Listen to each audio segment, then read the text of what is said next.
today we're going to talk about a jazz phrase, and the chords for this progression are going to be E minor 7 flat 5, going to an A7 flat 9.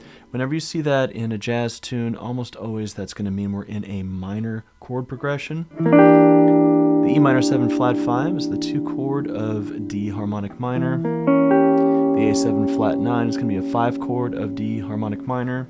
We are going to D minor, this time D minor 7, which is the 2 chord in the key of C.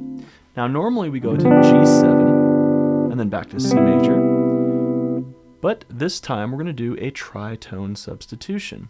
So the tritone substitution is going to be D flat dominant 9. Just to remind you, all of the tab and everything is going to be available in the description below. All you have to do is go over to my Patreon, and then for $5 a month you can get access to everything from the lick of the day to my music theory courses. You can reach out to me for lessons.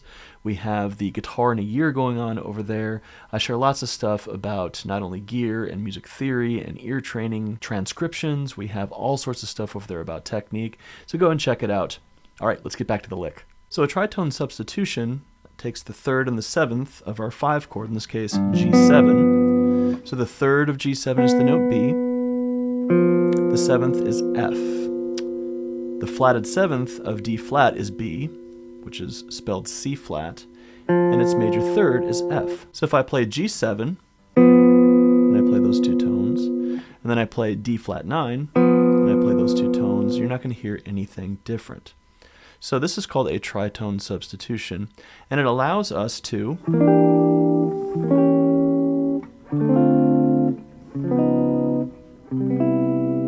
have a really nice smooth bass line going from the E, and then it stays there for our A7 flat 9, that's the 5th of A7 flat 9, D minor 7, the D flat note, to C major 7. So the chord tones for these are going to be E, G, B flat, and D, so that's what makes up an E minor 7 flat 5.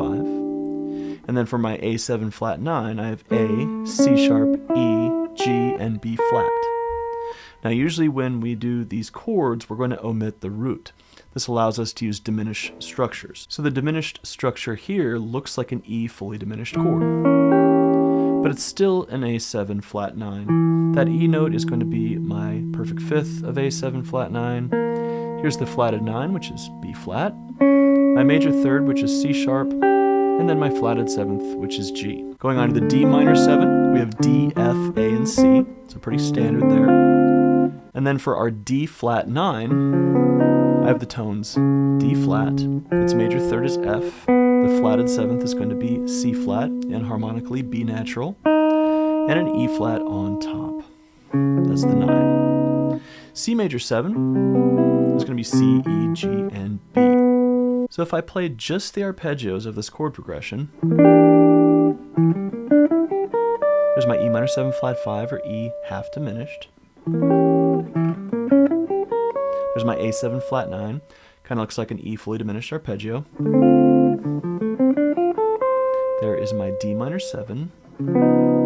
For the D flat dominant 9, I'm also going to play some sort of altered arpeggio there, basically a D fully diminished. And then I'm going to play C major 7.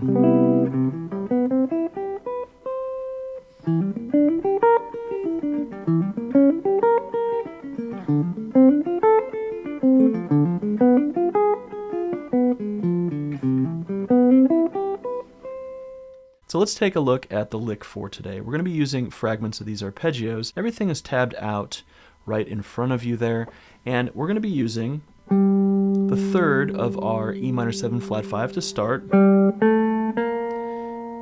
of going up the scale into that flatted 5, into the flatted 7th, and then into the 3rd of our next chord, which is going to be the A7 flat 9. So this lick is going to be using the 3rd of each one of these chords as the first note. Then we're going to go up, that's a 6th, to the flatted 9 of A7. And then we're going to be going into the 3rd of my D minor 7.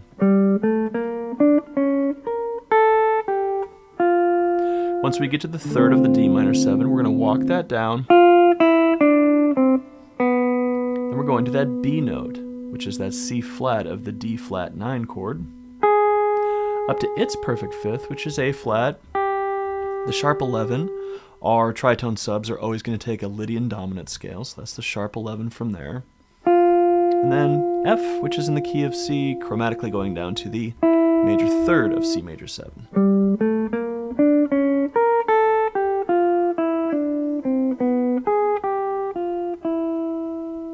I'll play it one more time here.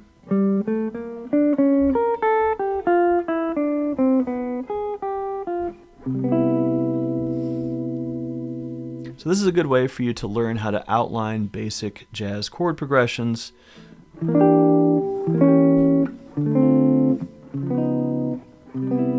it's a much better tactic than simply just trying to play a scale through everything, because I would have had to play E Locrian natural 6 to A7 flat 9, which is A half whole diminished, and then I'd have to play D Dorian, then I'd have to play D flat Lydian dominant, then I'd have to play C Ionian.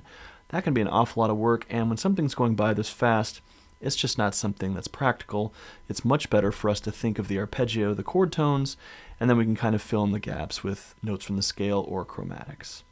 So if this has been helpful for you today, go ahead and give us a like, consider subscribing to the channel, and I'll be putting out these occasionally throughout the week, so come back for another lick of the day. All right, I hope you have a great day, and we'll see you in the next video. Peace.